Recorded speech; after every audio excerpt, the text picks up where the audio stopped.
ನಮಸ್ತೆ ವೀಕ್ಷಕರೇ. ಸಚಿವೆ ಲಕ್ಷ್ಮೀ ಹೆಬ್ಬಾಳ್ಕರ್ ಪ್ರಯಾಣಿಸುತ್ತಿದ್ದ ಕಾರು ಅಪಘಾತಕ್ಕೀಡಾಗಿ ಅವರ ಬೆನ್ನಿಗೆ ಗಾಯವಾಗಿ ಆಸ್ಪತ್ರೆಯಲ್ಲಿ ಚಿಕಿತ್ಸೆ ಪಡೆಯುತ್ತಿದ್ದಾರೆ. ಸದ್ಯ ಚಿಕಿತ್ಸೆ ಪಡೆಯುತ್ತಿರುವ ಸಚಿವೆ ಲಕ್ಷ್ಮೀ ಹೆಬ್ಬಾಳ್ಕರ್ ಅವರನ್ನು ಮುಖ್ಯಮಂತ್ರಿ ಸಿದ್ದರಾಮಯ್ಯ ಹಾಗೂ ಗೃಹ ಸಚಿವ ಪರಮೇಶ್ವರ್ ಹಾಗೂ ಎಚ್. ಸಿ. ಮಹದೇವಪ್ಪ ಅವರು ಆಸ್ಪತ್ರೆಗೆ ಭೇಟಿ ನೀಡಿ ಆರೋಗ್ಯ ವಿಚಾರಿಸಿದ್ದಾರೆ. ಹೌದು, ಜನವರಿ 14ರಂದು ಕಿತ್ತೂರು ಬಳಿ ಕಾರು ಅಪಘಾತದಿಂದ ಹೆಬ್ಬಾಳ್ಕರ್ ಗಾಯಗೊಂಡಿದ್ದರು. ಬೆನ್ನಿನ ಭಾಗಕ್ಕೆ ಗಾಯವಾಗಿದ್ದರಿಂದ ಸಚಿವೆಗೆ ಆಸ್ಪತ್ರೆಯಲ್ಲಿ ಚಿಕಿತ್ಸೆ ನೀಡಲಾಗುತ್ತಿದೆ.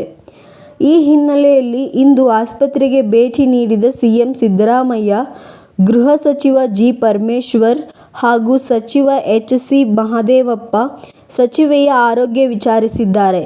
ಸಿಎಂ ಭೇಟಿಗೂ ಮುನ್ನ ಚಿಕ್ಕಬಳ್ಳಾಪುರ ಕಾಂಗ್ರೆಸ್ ಶಾಸಕ ಪ್ರದೀಪ್ ಈಶ್ವರ್ ಅವರು ಹೆಬ್ಬಾಳ್ಕರ್ ಆರೋಗ್ಯ ವಿಚಾರಿಸಿದ್ದಾರೆ.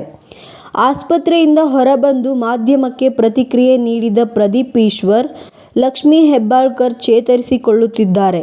ಸ್ವಲ್ಪ ಬೆನ್ನು ನೋವಿದೆ. ಲಕ್ಷ್ಮೀ ಹೆಬ್ಬಾಳ್ಕರ್ ಶೀಘ್ರ ಗುಣಮುಖರಾಗಲಿ ಎಂದು ಶುಭ ಹಾರೈಸುವೆ ಎಂದು ಪ್ರತಿಕ್ರಿಯೆ ನೀಡಿದರು.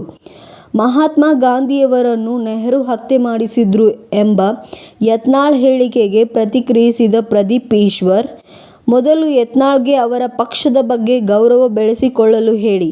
ಅವರ ಪಕ್ಷದ ರಾಜ್ಯಾಧ್ಯಕ್ಷರಿಗೆ ಯಾವ ರೀತಿ ಮಾತನಾಡುತ್ತಾರೆ, ಪಕ್ಷದ ಚೌಕಟ್ಟಿನಲ್ಲಿ ಮಾತನಾಡುವ ಕಾಮನ್ ಸೆನ್ಸ್ ಇಲ್ಲದ ವ್ಯಕ್ತಿಯ ಬಗ್ಗೆ ನಾನ್ಯಾಕೆ ಮಾತನಾಡಲಿ. ಯತ್ನಾಳ್ ಅವರು ಸ್ವಲ್ಪ ಡಿಸಿಪ್ಲಿನ್ ಬೆಳೆಸಿಕೊಳ್ಳಲಿ ಎಂದು ಹೇಳಿದರು.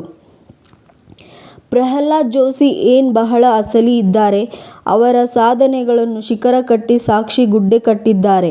ಪ್ರಹ್ಲಾದ್ ಜೋಶಿಗೂ ಗೊತ್ತಾಗಿದೆ, ಇನ್ನೊಂದು 10-15 ವರ್ಷ ಅವರ ಪಕ್ಷ ಅಧಿಕಾರಕ್ಕೆ ಬರಲ್ಲ ಅಂತ.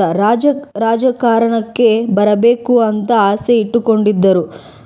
ಲಾಸ್ಟ್ ಟೈಮ್ ಮುಖ್ಯಮಂತ್ರಿ ಹುದ್ದೆ ರೇಸ್ನಲ್ಲಿ ಇದ್ರು. ಇಲ್ಲಿ ಯಡಿಯೂರಪ್ಪ ಅವರದ್ದು ಒಂದು ಬಣ, ಯತ್ನಾಳ್ದು ಒಂದು ಬಣ, ವಿಜೇಂದ್ರದ್ದು ಒಂದು ಬಣ. ಮೊನ್ನೆ ವಿಧಾನಸಭೆ ಚುನಾವಣೆಯಲ್ಲಿ ಬಂದ ನಂಬರ್ಗಿಂತ ಕಡಿಮೆ ಸ್ಥಾನ ಇವರಿಗೆ ಬರುತ್ತೆ ಎಂದು ಪ್ರದೀಪ್ ಈಶ್ವರ್ ವಾಗ್ದಾಳಿ ನಡೆಸಿದರು.